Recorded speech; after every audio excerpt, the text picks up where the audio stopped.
এটা কোনো ফুটবল হতে পারে না, তোমরা বিকৃত রেফারি, আমাদের সাথে অন্যায় করা হয়েছে।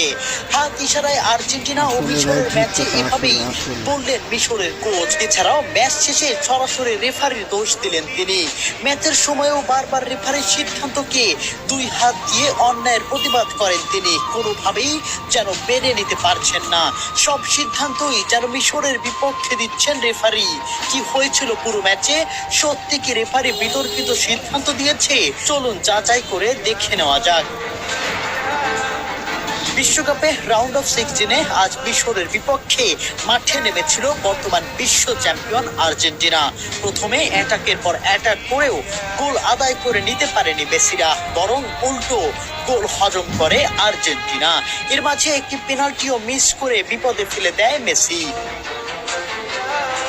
প্রথমার্ধে শেষ হয় 1-0 গোলে পিছিয়ে থেকে। ততক্ষণে একটা বিতর্ক পেনাল্টিতে, এমন ফাউলে পেনাল্টি ঘোষণা করেন রেফারি, যা সহজে মেনে নেয়নি মিশরের ফুটবলাররা। তবে সেখানে গোল মিস করায় সেটা ধামাচাপা পড়ে যায়।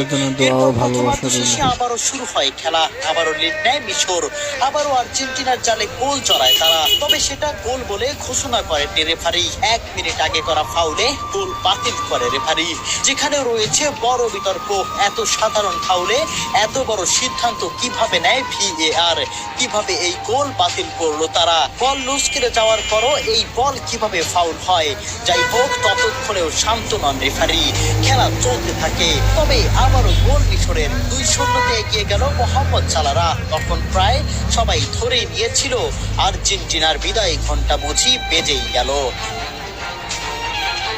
তবে মেসি যে মাঠে আছে এটা মনে রাখতে হবে সবার। 79 মিনিটে মেসির দারুণ ক্রসে গোল করেন আর্জেন্টিনার ডিফেন্ডার ক্রিস্টিয়ানো রোমেরো। নাটক শুরু এখান থেকেই, স্বপ্ন বুনতে শুরু করলো আর্জেন্টিনা। পরক্ষণেই আবার গোল আর্জেন্টিনার। কামব্যাক করলেন মহাকাব্যের কাব্যিক মেসি। দূরপাল্লা শট থেকে কামব্যাক আর্জেন্টিনার। মেসির প্রথম গোল আর্জেন্টিনার সমতায় ফেরা। এ যেন কোনো ম্যাচ নয়, এ যেন এক বড় নাটক। তবে আসল নাটক তো এখনো বাকি। এটাকে মিশরের ফুটবলাররা, খেলার বাকি আর মাত্র কিছুক্ষণ। বল পায়ে মোহাম্মদ সালাহ, ডিবক্সে ফাউল করেন আর্জেন্টিনার ডিফেন্ডার।